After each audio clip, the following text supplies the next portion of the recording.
ነገር ተበላሽ። አባት ዝም ካለ ልጅማ ምን ልጅ ያቦካው ለራት አይበቃም። ዛሬ አሁን አንተ አባት ልረድህ ቢል ምንድን ነው መልስ?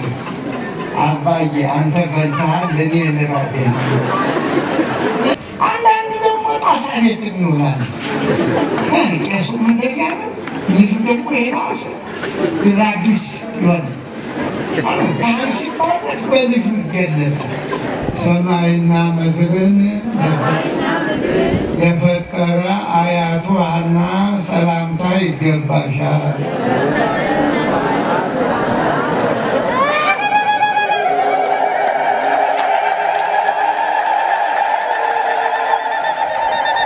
ብፁዕ አቡነ ሳዊሮስ ኢትዮጵያ ተዋሕዶ ቤተክርስቲያን መንበረ ፓትርያርክ ጠቅላይ ጽሕፈት ቤት ዋና ስራ አስኪያጅ።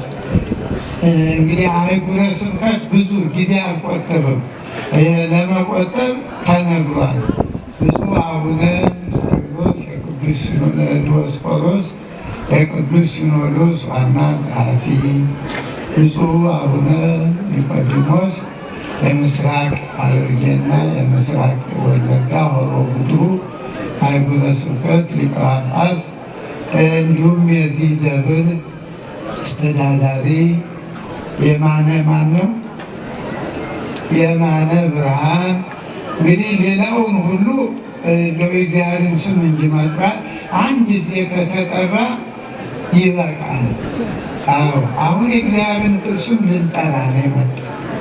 ስለዚህ ትምህርቱ የአባቶቻችን እንደው አልታዘዝም ላለማለት ነው እንጂ የሚገባ የነበረ ጠቅላይ ስራ አስኪያጁ፣ ቅዱስ ሲኖዶስ ጸሐፊው፣ መመሪያና ትምህርት እኮ እኛ ስታስተምሩ እናዋላቸዋል። ትምህርት ማለት እስካሁን የተነገረው ምእመናን የሰራችሁ ስራ ከሌለ ኑሮ በዚህ ጊዜ በእውነት በሚሊየን የሚቆጠር ብር እያወጣችሁ በዚያ ላይ ሙያችሁ ቢደመር ደግሞ ወደ ሌላ ሚሊየን ይሄዳል እና ስለዚህ ሁላችሁም እግዚአብሔር ከየቦታው ጠርቶ በቅዱስ መንፈሱ ቀስቅሶ ለዚህ በዓል በዓሉን እንድታከብሩ እንድትባረኩ የጠራችሁ መድኃኔዓለም የተመሰገነ ይሁን።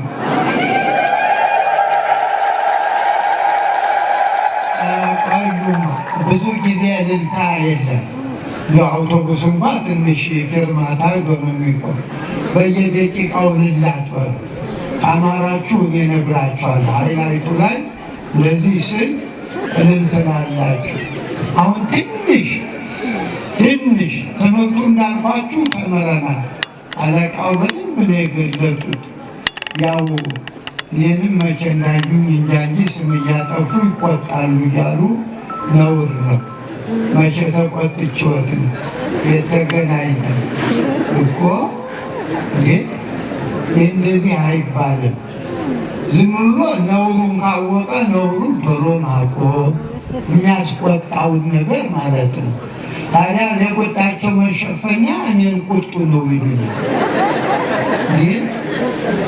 ከዛሬ በቃ ሲጮት አላውቅም እና ይህ ስም ማጥፋት አይገባም። ሌላ ጊዜ አይድገመዎት። እርግጥ ፕሮግራሙ ሰፊ ስለሆነ ጊዜውን አንደኛ ውደቱ ላይ ነው ጊዜውን የጨረስነው። ውደቱ ላይ ብስሙ ወጣቶችን በደንብ ብስሙ። በስርዓተ ቤተ ክርስቲያን መቼም ዋናው ስርዓት አንድ ጊዜም ተዝሮ ይበቃል። ደግሞ እንደው ጊዜ ሲኖር 3 ጊዜ ነባሩ ትምህርት ነባሩ የኢትዮጵያ ስርዓተ ቤተ ክርስቲያን ማለት ነው። ጊዜ ካለ ለምን አንድነትም ሶስትነትም ወደ ምስጢር ይወስዳል ነው። አሁን ብዙ የፈጀ ነው። እንደውም ደግሞ እዚህ ላይ ኦቨርታይም 5 ጊዜ ሊወር ነው እንዴ! ይህን ስርዓት ማፍረስ ነው። በጣም ልጆችም ቢሆን ተው፣ ፍላጎታቸውን ብዙ አይገባም። ከ3 ጊዜ በላይ አይዞርም። ነውር ነው። ቢቻል አንዴ ነው እኮ የምላል። ጊዜ ሲረፍ አንዴ ይዞራል፣ በቂ ነው። ከዚያ ጊዜ ካለ ምዕመናን ካልመጡ ምዕመናን እስከሚሰበሰቡ ሊቃውንት እኮ አሉ እንደ ልጃገረድ አፍረው ዝም እያሉ ነው እንጂ አሁን ቁጡ የሚሉኝ ይህን ስናገር ነው። እንግዲህ ዛሬ ያሳያችሁ እንዲህ እና እኛ ዝም ካልና የሚያስተምር ቆይ ቁጡ ያሰኛል እኮ እኛ ዝም ብለን አደ ሁሉ መከራ ይመጣ። የእኛ ዝምታ ስንት ነገር ተበላሽ። አባት ዝም ካለ ልጅማ ምን ልጅ ያቦካው ለራት አይበቃም ማለት እና ምክሩን መስማት ነው። እኛ እኮ ያወቅነው የአባቶችን ነው ከልብ። እናንተ እኮ ልብ ወለድ ነው 5 ጊዜ የሚዞሩበት ሀገር እንዴ! ይሄ ነውር ነው በእውነት። ሁላችሁም ሊቃውንቱ ምዕመናንም ተው፣ 5 ጊዜ አይዞርም በሉ እንዴ! ወዴት ማለት ነው? እና አሁን ወደ ትምህርቱ እንሂድ። ይሄ ምክር ነው የሚባል ቁጣ አይደለም፣ የአባት ምክር ነው። እኛ ካልመከርን ማን ይምከራችሁ? እንግዲህ እንዴ ዝም ብለን ብፁዓን አባቶች መጥተው እልል በሉ እያለ ምኑ ዋጋ አለው ታዲያ? እና ትምህርቱ ነው የሚጠቅም ማለት ነው። እና ትምህርቱ ቅድም እንዳልኩት ሆነ ሰበካ ጉባኤው እድለኛ ነው። ህዝቡ ቅድም ሊቀ ካህናት ዘካርያስ ተናግሯል። ይሄ ህዝብ ነው፣ ይሄ ድሃ ህዝብ፣ ይሄ ምስኪን ህዝብ ነው። ምናልባት አንዳንድ ሰው ሲጠራ መቼም ሁሉም መጥራት አይቻልም እንጂ የእናንተ ነው። ባትሰጡ መታችሁ በዓሉን ማክበራችሁ እግዚአብሔር የሚፈልገው ይሄ ነው። ገንዘቡ ደግሞ ሁለተኛ ደረጃ ነው። ሲኖር አቅም ሲኖር ይሰጣል እንጂ በዓሉ የሚጠይቀን የእናንተን መምጣትና ትምህርቱን መማር በሕይወታችሁ መለወጥ ነው። ቅድስት ሐና ትልቅ እንደው ከወለደቻት ከልጇ ከድንግል ማርያም በቀር ከሴቶች ሁሉ በላይ ናት። የእግዚአብሔር አያት ናት። አይገርማችሁ? የእግዚአብሔር አያት በሉልን በሉ። አሁን እያማራቸው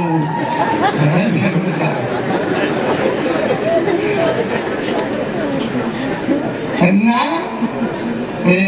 በጣም ግን መታወቅ አለበት በእውነቱ። ይህ እንግዲህ ትምህርት የምለው ለዚህ ነው። አሁን ቅድስት ሐናም ብዙ ሲያውቅም ልጇን ነው ድንግል ማርያም እንዴ አያት መታወቅ አለበት። ግንዱ ሳይኖር ቅርንጫፉ ፍሬው የለም እና ቅድስት ሐናን በደንብ ማጥናት ይገባል። ቅዱስ ኢያቄምን የእግዚአብሔር የመድኃኔዓለም አያቶች እስኪ ልል በሉ። አሁን አጋጥሟቸዋል አይደል? አዎ። እና ይህንን ቃል የተናገረ ሙቶ ተገንዞ በጣም ይገርማቸዋል። ወደ መቃብር ዘመዶቹ ከበው እያሉ ሙቷል ተብሎ ቅድስት ሐና እመቤታችንን ጸንሳ ያጎቷ ልጅ ነው፣ ቤተሰብ ነው። እና አስከሬኑን አጎበሩን ነካ ስትዞር አጎበሩ ጥላዋ ቢያርፍበት ብድግ አይል።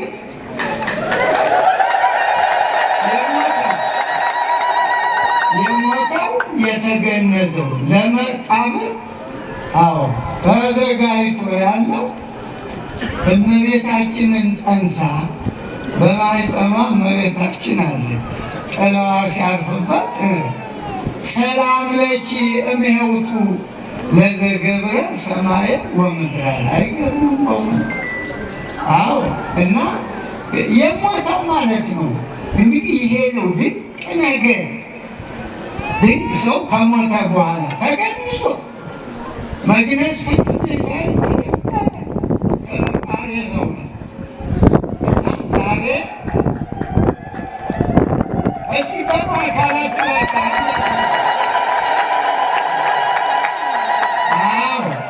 ነገሩ ያሰኛል፣ ግን ሁሉም ልል የሚያሰኝ ስለሆነ ትምህርቱን እንዴት አድርገን እንሰማለን እንጂ አንድ ነገር የሚወርቀው የለም። መቼም ሰው በአስከሬኑ ዛሬ ሰው ቁሞ ሲሄድ በእውነቱ በሕይወት ያለው በሚሞትበት ጊዜ በጥላ ሞት የሞተ የተገነዘ ሰው አስነስቶ ድርሰት መድረስ ምን ይባላል? ሆነ ድርሰት ደረሰ። ሰማይና ምድርን የፈጠረ የጌታ አያቱ ብሎ ተናገረ። እንግዲህ ኃይለ ቃሉ ይህን ያዙት። ቤትም ብትሄዱ የሐናን ክብር ልጇ ወላዲተ አምላክ በማኅፀኗ እያለች ነው። እንግዲህ ትንሽ ስለ ቅዱሳት አንስት ሰፋ አድርገን ብዙ እናቶቻችን ቅዱሳትም አላችሁ። ከእነዚያ ስንመጣ ነው ቅድስናው ወደ እናቶቻችን የሚመጣ። ቅዱስ ጴጥሮስ በመጀመሪያ መልእክቱ ምዕራፍ 3 ቁጥር 5 ላይ ቅዱሳት አንስት እለ ይትዌከላ ላዕለ እግዚአብሔር ይሰረገዋ ርእሶን በተአዘዞ ለአምታት ይሆን ይላል ቅዱስ ጴጥሮስ ምዕራፍ 3 ቁጥር 5 ላይ ቀድሞ በእግዚአብሔር ያመኑ ሴቶች ለባሎቻቸው በመታዘዝ ራሳቸውን ያስጌጣሉ። ይህም ይዛችሁት ሁሉ ወጣቶችም ነገ እናት ትሆናላችሁ። እናቶችም በበለጠ ኑሯችሁ ያማረ የሰመረ እንዲሆን ማለት ነው። መቼም ቅዱሳት መጻሕፍት የተጻፉት ለእኛ ነው፣ ለኑሯችን አልጫ የሆነው ኑሮ እንዲስተካከል ነው። እና ይሄ አንቀጽ የቅዱስ ጴጥሮስ ሰሪዓ ቤት ይባላል። ሰሪዓ ቤት ማለት ቤትን እንዴት ማስተዳደር ከሰራተኛ ጀምሮ ልጅን፣ ራስን፣ ባልና ሚስት እንዴት ሆኖ በኑሮ ውስጥ እንዴት መኖር እንደሚገባ ነው እና ሰሪዓ ቤት ይባላል ስሙ። ይህም በሚያስተምርበት አንቀጽ ነው እንግዲህ ቅዱሳት አንስት እለ ይትዌከላ በእግዚአብሔር በእግዚአብሔር የሚያምኑ ለባሎቻቸው በመታዘዝ ራሳቸውን ያስጌጣሉ። ይሄ ነው የክርስትና ጌጥ። ወደ ላይ ከፍ ብሎ አኮ ከመ ታድልዋ ለዓይነ ሰብ ይላል። ለባሎቻችሁ ለዓይነ ሥጋችሁ እንዲመች ብላችሁ ሹርቤ በመሰራት ቀንዳላ በመሰራት እንግዲህ ሹርቤ ታውቃላችሁ። አማርኛው መሰራቱን ታውቃላችሁ። ስሙን ነው ያልኳችሁ እንጂ ስሙን ሳታውቁ የምትሰሩ አይገባም። ቆንዳላ ያው እናውቃለን፣ የልጅነት ቋንቋ ነው። አሁን ቆንዳላ ምን እንደሆነ ግራው ገብቶናል።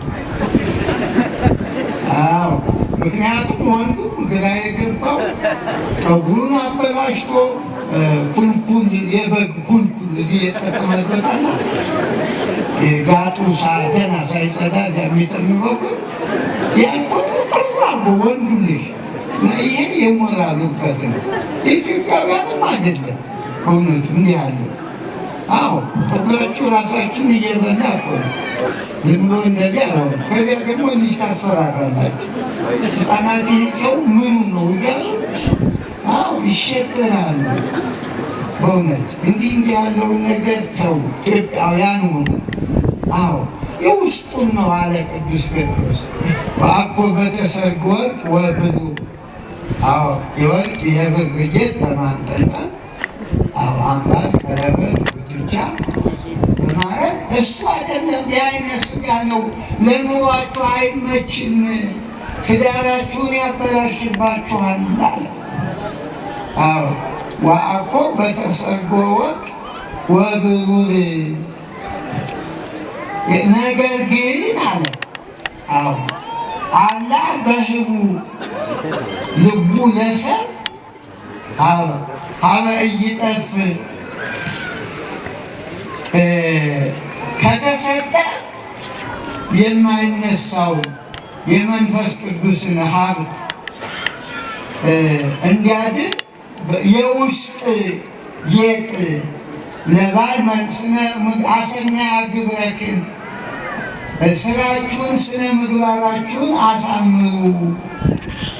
ይሄ ነው ለባላችሁ የውስጥ ጌጥ አሳዩት። የስነ ምግባር የሃይማኖት ካለ በኋላ ነው እንግዲህ ለዚህም ብሎ ቅዱሳት አንስት አለና ከመሳራ አለ። ደግሞ ማመሳከሪያ እንዴት ትሉኝ እንደው ከመሳራ እንደ ሳራ እስመ ትእዘዞ ለአብርሃም አብርሃምን ጌታዬ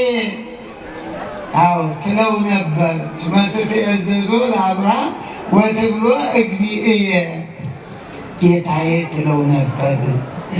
እሱን ደግሞ እመቤቴ ይላት ነበር። እንግዲህ የዛሬው የቅዱሳት አንስት ነው። እናታችን ቅድስት ሐና ስትጠራ በሷ ዙሪያ ያሉ ሁሉ እንግዲህ ሐና ቤተሰቧንም ልንገራችሁ። ማጣት የሚባል ከሌዊ ከአሮን ቤተሰብ የሆነ አንድ ሰው ነበረ ይላል። ወለደ ሰላሰ አዋልደ ይላል። 3 ሴቶች ልጆች ወለደ። ማን ነው? ማጣት። ማጣት አትሉ፣ ለአማርኛው ነው። ማጣት ከሆነ መደየት ነው። ግን ሊቃውንቱ ለመለያ ማጣት ጣን አጥልቆ ማጣትና ስም መሆኑን ለመለየት ነው። እና የዚህ ሰውዬ ልጆች 3 ሴቶች ነበሩ። ሁሉም ቅዱሳት ናቸው። ማን ይባላሉ? የመጀመሪያዋ ማርያም የሰሎሜ እናት፣ ሁለተኛ ሶፊያ የኤልሳቤጥ እናት፣ ሶስተኛ ቅድስት ሐና የድንግል ማርያም እናት። ይሄ ነው እንግዲህ ቤተሰብ። አያችሁ፣ ይህን ይዛችሁ ሁሉ እንዲህ ያለ የተቀደሰ ቤተሰቡ ሐና የተገኘችው ከዚህ ነው። ከዚህ በኋላ ሰሎሜም እመቤታችን ጋር አብራ በስደት የተንከራተተች ጌታን የታቀፈች፣ ኤልሳቤጥም የመጥምቁ ዮሐንስ እናት የቅዱስ ዘካርያስ ባለቤት፣ ሐናም የኢያቄም የቅዱሱ ባለቤት። ታዲያ አንድ ችግር ነበረ በቤታቸው። ምንድን ነው? እግዚአብሔር ብዙ ተባዙ ብሎ ባርኳል።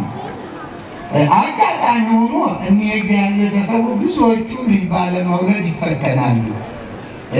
አብርሃምንም ስታውቁ ኋላ ነው። ሌሎችን ሳሙኤል እናትም እንደዚሁ ዘካርያስም ኤልሳቤጥም አሁንም ኢያቄምም ሐናን ማለት ነው። እና ይሄ በብዙ አማኞች እንደው በስንክሳር ስትሄዱ ብዙዎቹ እንደዚህ ናቸው። እኛም ልጆች ተመልሰው ለእናታቸው አይሆንም ወደ ገዳም ሄደው በቅድስና እንዲያም ሲል በሰማዕትነት ነው። በገድል ስናነባለን በጠቅላላ አብዛኛው ማለት ነው ቤተ መንግስቱን ረግጠው የሚሄዱ የዓለም ቀሪ መሆኑ የገባቸው ናቸው። እና እነዚህ ሁለቱ ሐናና ኢያቄም በጣም ተፈተኑ። የፈተናቸው ልጅ ማጣታቸው አይደለም፣ የህብረተሰቡ ተግዳሮቱ እንደው በረከት ለማግኘት ተቸገሩ። የህዝቡ አመለካከት እግዚአብሔር ብዙ ተባዙ ብሎ ባርኳል፣ ግን ያልወለደ ሰው ደግሞ እንደ እርግማን አድርገው ይወስዱታል። እርግማን አይደለም፣ ልጅ መችስ እግዚአብሔር ሲፈቅድ ነው እንጂ በመጋባትም አይደለም፣ እግዚአብሔር ሲፈቅድ ነው። እና መስዋዕት ለመሰዋት ሲሄዱ ሊቀ ካህናቱ የእናንተን መስዋዕት አይቀበልም ሂዱ እያለ ወኢይትወከፍ መስዋዕተክሙ ኢይትወከፍ መስዋዕቶሙ ለመካናት ይላል። እዚችም ላይ መካንና መካን ይለያያል። መካን ይህ ቦታው ነው። መካን ደግሞ የማይወልድ ሰው ነው። እና መካናት ስንል የማይወልዱ ሰዎች ነው። ለወንድም መካን ለሴትም ይሆናል ቃሉ ለግዝ። እና ከዕለታት በአንድ ቀን መስዋዕት ሊያቀርቡ ሄዱ ተከታተሉ። እና ሲሄዱ ቅድም እንዳልኳችሁ ሮቤል ይባላል ሊቀ ካህናቱ በጊዜው አይ እናንተ ርጉማን ናችሁ መስዋዕት አታቀርቡም ብሎ ሰደዳቸው። ሌላም ደግሞ ተረፈ መስዋዕት የወለዱ ልጆች ለበረከት ወላጆቹ ይሰጣቸዋል። ተረፈ መስዋዕት ማለት በብሉይ ኪዳን ከመስዋዕት የተረፈውን ለበረከት ይበላሉ። ይህን ሁሉ ነቀፉ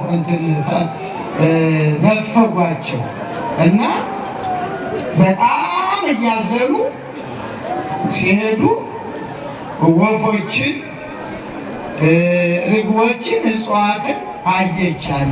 እጽዋቱ አብበው አፍርተው መዓዛቸው ሁሉ ያውዳል። ርግቦቹ ደግሞ ከጫጩቶቻቸው ጋር ሲጫወቱ አየች። ተሰማት። እኔ ምን ሁኜ ነው? ድንጋይ ነኝ ተፈጥሮ? እጽዋት እንዲህ አብበው አፍርተው ርግቦች ከልጆቻቸው ጋር ሲጫወቱ ብላ እዝን አለች። ሆነ ነገሩ ይሰማል እኮ እንደ ዛሬው አይደለም። እንደ ዛሬው ልጅ የተሰለቸበት ጊዜ አይደለም፣ ብርቅ ነው። አዎ።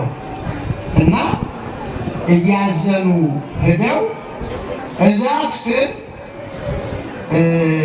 ቁጭ አሉ። ከዚያ በፊት ተሳሉ።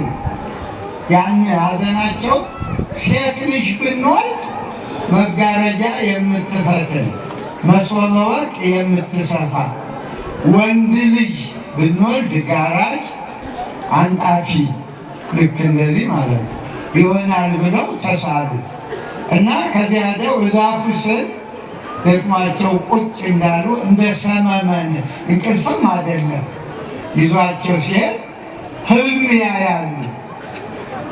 ኢያቄም ምን ብሎ አየ?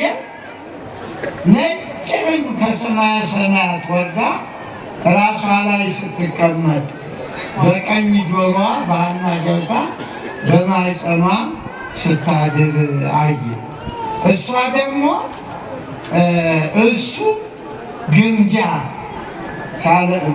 ሲያለብሱት ብትሩ አፍርታ ዓለም ሁሉ ሲመገባት ታይለታለች። ኋላ ኢያቄም ዛሬ ሐና አንድ ህልም አየሁ። አዎ ምንድን ነው ስትለው፣ ኧረ ነጭ ርግብ ከሰማየ ሰማያት ወርዳ ራስሽ ላይ ተቀምጣ በቀኝ ጆሮሽ፣ እስቲ ጆሮአችሁን አስተካክሉ ሌላ እንዳይገባ፣ በቀኝ ጆሮሽ ነጭ ርግብ ገብታ በማኅፀንሽ ስታድር አየሁ። ኧረ እኔም እንደው አንተ እስከመጣ እኔም አንተን ግምጃ ሲያስታጥቁ ብትርህን አፍርታ ዓለም ሲመገባት አየሁ አለች። ይህ ባልና ሚስት አያችሁ። በዓሎቻችሁን አክብሩ። አዎ ይህ ነው እንግዲህ። አሁን ህልማችሁ አንድ ላይ እናንተ እንዲህ ውስጥ ያስቡ። አንድ ላይ ሆናችሁ አልማችሁ ታውቃላችሁ? ቅዠት ካልሆነ እኮ ህልማችሁ ለችግራችሁ አንድ ህልም ታልማላችሁ። አዎ በጣም ነው። በእግዚአብሔር የሚያምኑ ሆናል። በእግዚአብሔር የሚያምኑ ምናልባት የምትጣሉበትን ታልሙ ይሆነ የምትፋቱበትን ሌላ ህልም ይመጣላ ወደ ሌላ ለማየት እና ይህን አይተው በሀገራቸው ህልም የሚፈታል አለ። ወደዚያ ሄደው እንዲህ እንዲያየን አሉ።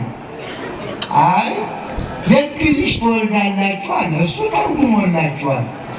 ከዚህ የበለጠ አይ ቀን ይፍታው አንተስ አይደለም ብለው እንትን አሁን በሐምሌ 30 ይህን ያይተው በነሐሴ 7 መልአኩ መጥቶ ቅዱስ ገብርኤል መጥቶ የእመቤታችንን መጸነስ ነገራቸው።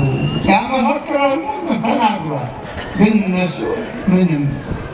በዚህ ጊዜ እንግዲህ እመቤታችን ተጸነሰችላችሁ እልል በሉ።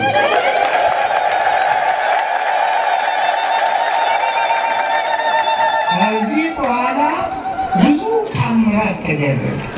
ብዙ ቅድም ያወዳልኳችሁ ልናት ነው።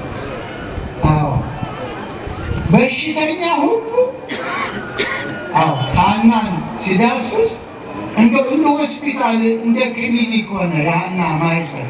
እውሩም አይኑን ሐናን ዳሶ ሲሆን አይኑ ቦግ አለ። አሁን ቤርሴባ የምትባል የሐና ቅርብ አክስት ነበረች እና አየችና ሐና ጡትሽ ጠቁሯል፣ ከንፈርሽ አርፏል፣ እግዚአብሔር ጎበኘሽ እንዲህ አለቻት። አሁን እንዲያ ብላ ዳሰስ አድርጋ አይኗን ብትነካው ቦግ አይልም።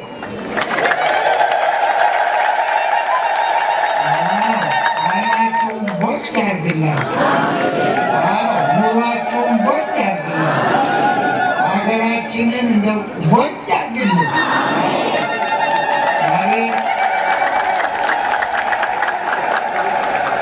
እስቲ ይሄኛው አለቃውም ይበል ብሏል። ተነስተው አጨብጭቡላቸው እስቲ። እንግዲህ እንዲህ ከሆነ የእኛ ናቸው ዛሬ ብለዋል። ቅድም መካነ ቅዱሳንን አካባቢውን ቦግ ያድርግልን።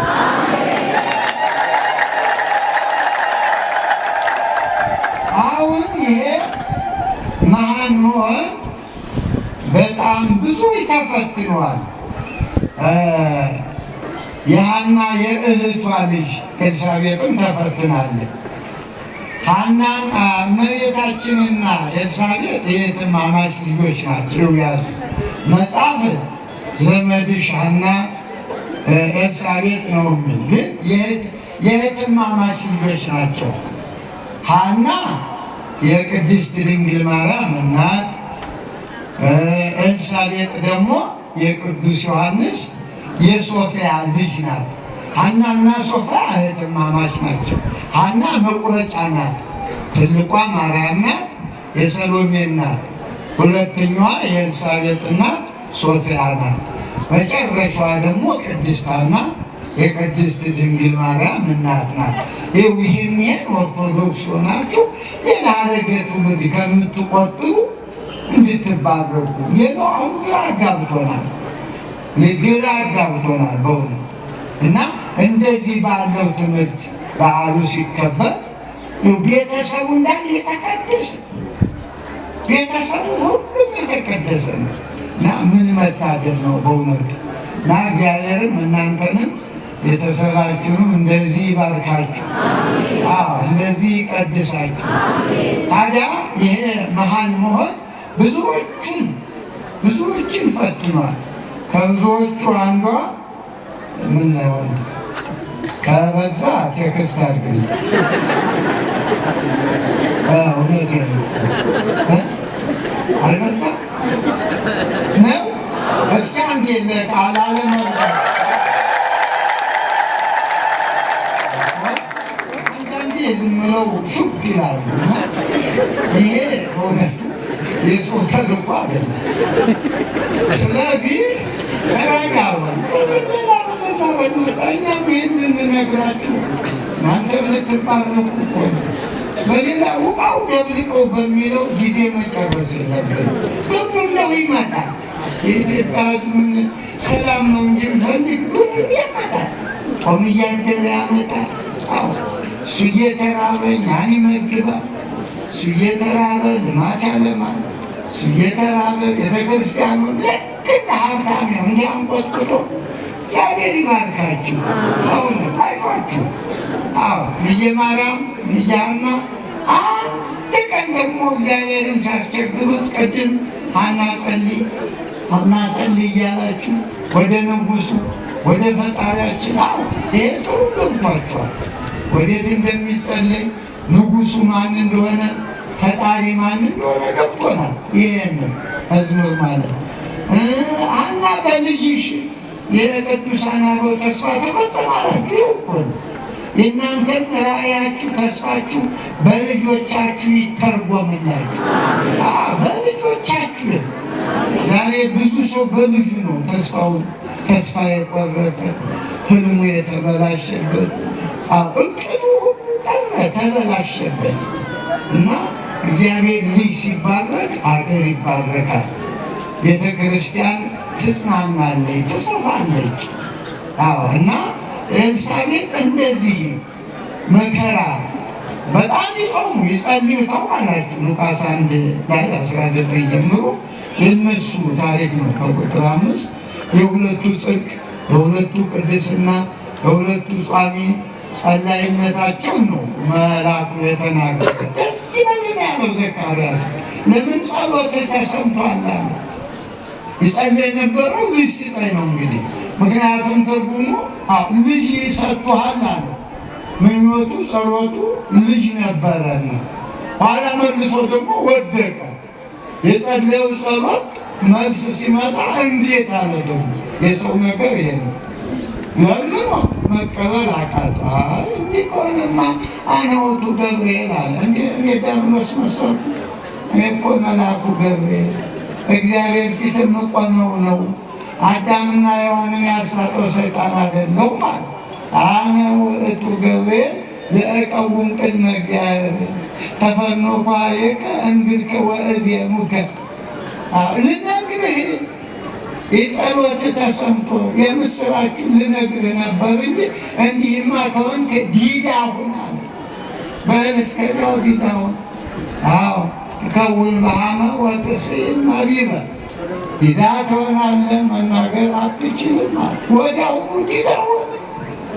ይያችሁ አለማመን፣ እየጸለዩ መልሱ ሲመጣ መቀበል አለመቻል። ለምን ጸለየ? ወቅቱ መቤታችን ግን ይሁን አለች፣ ይደረግ አለች።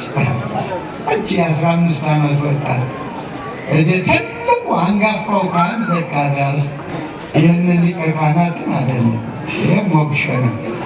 ምናልባት ሰው ዘካርያስን ነገረው እኮ ነው የሚሉ እንደዛ እኮ ነው የሚሉ እነሱ አይደለም። ይህማ ጋኔ የዛሬው ነው፣ የትናንቱ ዘካርያስ። ይህማ ቀድሶ አቆረባችሁ። እንደው እልል በሉለት። በእውነት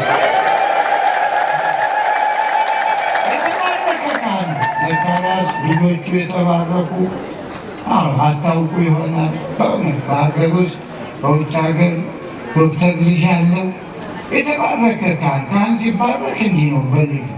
አንዳንድ ደግሞ ጣሳ ቤት እንውላለን። ቄሱም እንደዚያ ነው፣ ልጁ ደግሞ የባሰ ራጊስ ይሆናል። ካህን ሲባረክ በልጁ ይገለጣል። ዘካርያስ ተባረከ በዮሐንስ። መጥምቀ መለኮት ተወለደ። አዎ ካህኑ ሲባረክ፣ ወላጅ ሲባረክ። እናንተ እኮ ችግራችሁ እንዴ እነሱ ጥሩ ሳይሆኑ ልጁን ጥሩ ሁን ይሉታል። ከየት አምጥቶ ጥሩ ሊሆን ይችላል? እናንተ ጥሩ ሳትሆኑ ልጅ እኮ ያየውን ነው። እንኳን ልጅ ዝንጀሮ እንኳ ያየውን ነው። እናት አባቱ ዝንጀሮ ቁጫጭ ሲለቅም ልጁን ቁጫጭ ይለቅም። ዝንጀሮ ያየውን ነው። እዛ ሲወጣ እሱም ይሞክራል። እንዲያያለን እና ሰው እንደ ወላጁ ነው፣ ከወላጁ ነው ሁሉም ይቀዳል። መልካም ዛፍ መልካም ፍሬ ያፈራል አይደለም አለ እኮ። ዛፉ መራራ ከሆነ ፍሬውማ የባሰ ቆምጣጣ ይሆናል። እና ወላጆች ነው። አሁን ጥሩ ልጅ ከፈለጋችሁ ጥሩ ሁኑ፣ ታዘዙ ለእግዚአብሔር። እናንተ ሳትታዘዙ ልጁ አይታዘዛችሁ። ይህንን አብርሃምን ጠይቁት። ይስሐቅና አብርሃም ምን እንደተባባሉ ልረድህ ሲለው እሺ አባዬ አለ ልጁ። ዛሬ አሁን አንተ አባትህ ልረድህ ቢል ምንድን ነው መልስ? አባዬ አንተ በልተሃል ለእኔ ልረድህ እኮ እዚያ እኮ ነው እንጂ አባዬ ይስሐቅ እኮ ያለ አንገቱን ኧረ እንደው ዓይንህን ከዓይኔ አታድርግ በማጅራቴ ነው አለ። እግዚአብሔር ጋር እንዳትጣላ አለ። እኔን ከሆነ እንዳትጣላ ዓይኔና ዓይኔ ሲጋጭ እንዳትራራና በማጅራቴ በኩል አለ። አብርሃም በቃኝ ፍቅርን አለ እግዚአብሔር ከሰማዩ ነጭ በግ ይዞ መጣ። እግዚአብሔር በቃኝ ወዳጄና አለ ለልጅ አራራም እትደይደክ አለ ለኢሳቅ በይስሐቅ ላይ እጅን አሰንዝር አለ። ታዲያ ሰይፉ ደም ይዞ እንደታረደው ነው ቁርጡ። የአብርሃም ሀሳብ ቁርጡ ነው፣ ሰይፉ ደም ሰርጉ ነው። አያችሁ አርዶታል። ታዲያ አቁም አለው። በአንተ ልጅ ደም አይደለም በቃ አለ። ቀና ብሎ ሳይ በዕፀ ሳቤቅ ሐረግ ተይዞ በጉላቱ እንዲህ እያለ መጣ። ደስ አይልም? ለእናንተም ቤዛ ያወርድላችሁ እግዚአብሔር። ለኢትዮጵያ ቤዛ ያወርድልን፣ ሰይፉን ይመልስልን፣ ደም መፍሰሱን ያቁምልን፣ ሀገራችንን ሰላም ያድርግልን። አሁን እንግዲህ እናንተም ማውቃችሁ ነው እንጂ ደስ አይላችሁ። አሁን በኋላ አለቃውን ፍጥጥ አድርገው እያዩ ነው። የሰላም አይደለም።